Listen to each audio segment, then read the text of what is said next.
નમસ્કાર વિદ્યાર્થી મિત્રો, સ્વાગત છે તમારું આજના એક નવા વિડીયોમાં। મુખ્યમંત્રી જ્ઞાન સાધના મેરિટ સ્કોલરશિપની જે પરીક્ષા છે એના રિગાર્ડિંગ ડેટ આવી ચૂકી છે અને ઓનલાઈન ફોર્મ જે ભરવાના હોય એની પણ ડિટેલ્સની અંદર એમની ઇન્ફોર્મેશન આપી દીધી છે અને તમારી કઈ રીતે એક્ઝામ લેવાની રહેશે અને આ ફોર્મ ક્યાંથી શરૂ થાય છે એની સંપૂર્ણ ઇન્ફોર્મેશન આવી ગઈ છે એમની ઓફિશિયલ વેબસાઇટ પર।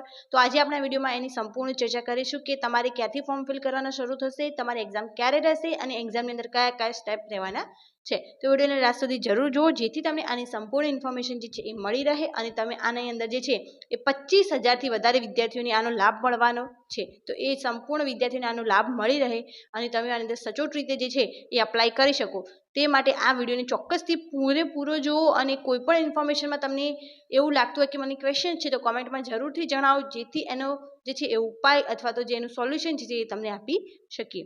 તો શરૂ કરીએ આજનો આ વિડીયો। राज्य परीक्षा बोर्ड गुजरात राज्य सेक्टर 21 गांधीनगर द्वारा मुख्यमंत्री ज्ञान साधना मेरिट स्कॉलरशिप परीक्षा 2025 ની અંદર જે છે એ ઇન્ફોર્મેશન આપતો પત્ર જે છે 24/2/2025 ના રોજ જે છે જાહેર કરી દેવામાં આવ્યો છે।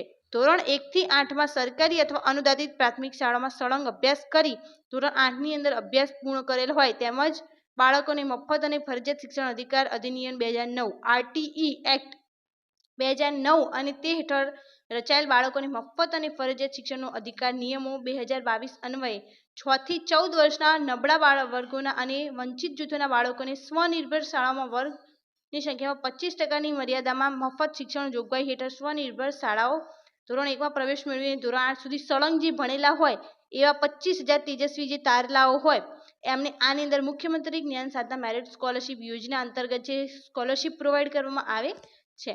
તો હવે આની અંદર એમની ઇન્ફોર્મેશન આપેલી છે કે પરીક્ષાનો કાર્યક્રમ શું રહે છે। તો જાહેરનામું બહાર પાડવાની તારીખ કે મતલબ આ ઓફિશિયલ પરિપત્ર ક્યારે બહાર પાડ્યું છે તો 24/2/2025 ના રોજ આ ઓફિશિયલ પરિપત્ર જે છે એ બહાર પાડી દેવામાં આવ્યો છે। રજિસ્ટ્રેશન ફોર્મ ઓનલાઈન ભરવાનો સમયગાળો જે છે એ રહેશે 25/2/2025 થી બપોરે 2 કલાકે શરૂ થશે એટલે 6/3/2025 સુધી તમે આ ફોર્મ જે છે ફિલ કરી શકો છો।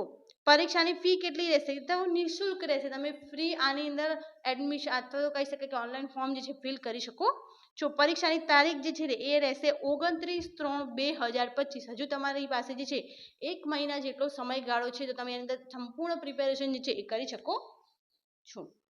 ત્યારબાદ કસોટીમાં બેસવા માટેના પાત્રતા શું હોઈ શકે છે તો સરકારી અથવા અનુદાનિત પ્રાથમિક શાળામાં ધોરણ 1 થી 8 નો સળંગ અભ્યાસ કરી ધોરણ 8માં અભ્યાસ કરતા હોય કે ઉત્તીર્ણ થયેલ હોય તેવા આવકની મર્યાદાને ધ્યાને લીધા વગર તમામ વિદ્યાર્થીઓ જે છે એ આની અંદર એલિજિબલ છે અથવા તો આરટી એક્ટ 2009ની કલમ 12ની જોગવાઈ હેઠળ જે તે સમયે સ્વનિર્ભર શાળામાં 25%ની મર્યાદામાં ધોરણ 1માં પ્રવેશ મેળવેલ વિદ્યાર્થીઓ કે જેઓ હાલ વર્ષ 2025 ધોરણ 8માં અભ્યાસ કરતા હોય કે ઉત્તીર્ણ થયેલ હોય જેઓની વાલીની આવક જ્ઞાન સાધના મેરિટ સ્કોલરશિપ પરીક્ષા વખતે આરટી એક્ટ 2009ની કલમ 12(1)(c) હેઠળ પ્રવેશ માટે નિયત થયેલ આવક મર્યાદા કરતાં વધુ ન હોય તેવા વિદ્યાર્થીઓ પણ આ અંદર જે છે પરીક્ષા આપી શકે છે। ત્યારબાદ પરીક્ષા ફી છે તો મુખ્યમંત્રી જ્ઞાન સાધના મેરિટ સ્કોલરશિપ પરીક્ષા માટે કોઈ પણ ફી રહેશે નહીં।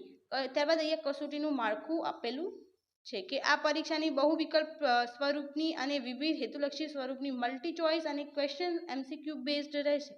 આ પરીક્ષાનું પ્રશ્નપત્ર 120 ગુણનું તથા સમય 150 મિનિટનો જે છે એ રહેવાનો છે। તમારે 120 ગુણનું જે પેપર હોય 150 મિનિટની અંદર જે છે એ પૂરું કરી દેવાનું રહેશે, મીન્સ અઢી કલાકનો સમયગાળો તમને જે છે આની અંદર મળવાપાત્ર રહે છે। પરીક્ષાનું માધ્યમ ગુજરાતી અંગ્રેજી ભાષા હોઈ શકે છે। પરીક્ષામાં નીચે મુજબના વિષયો તથા ગુણભાર રહેશે। તો સૌથી પહેલા જે છે કે કસોટીનો પ્રકાર MAT બૌદ્ધિક યોગ્યતા કસોટી એ 40 પ્રશ્નો હશે અને એના ગુણ પણ 40 હશે। SAT શૈક્ષણિક યોગ્યતા કસોટીમાં પણ પ્રશ્નો 80 હશે અને ગુણ પણ 80 રહે છે। તો આ પ્રમાણે જે છે એ રહેવાનો છે। ત્યારબાદ અહીંયા એમને અભ્યાસક્રમ પણ આપેલો છે જે તમે એમની ઓફિશિયલ વેબસાઇટ પર જોઈ શકો છો। તો આ બધી ઇન્ફોર્મેશન જે છે એ તમામ વિદ્યાર્થીઓને શેર કરો જેથી જે પણ વિદ્યાર્થી મિત્રો જે છે એ મુખ્યમંત્રી જ્ઞાન સાધના મેરિટ સ્કોલરશિપની અંદર પાર્ટિસિપેટ કરી અને આની અંદર જે છે આ એક્ઝામ આપી અને જે સ્કોલરશિપ જે છે લેવા માગતા હોય એમને આની ઇન્ફોર્મેશન જે છે એ મળી રહે। Thank you so much for watching.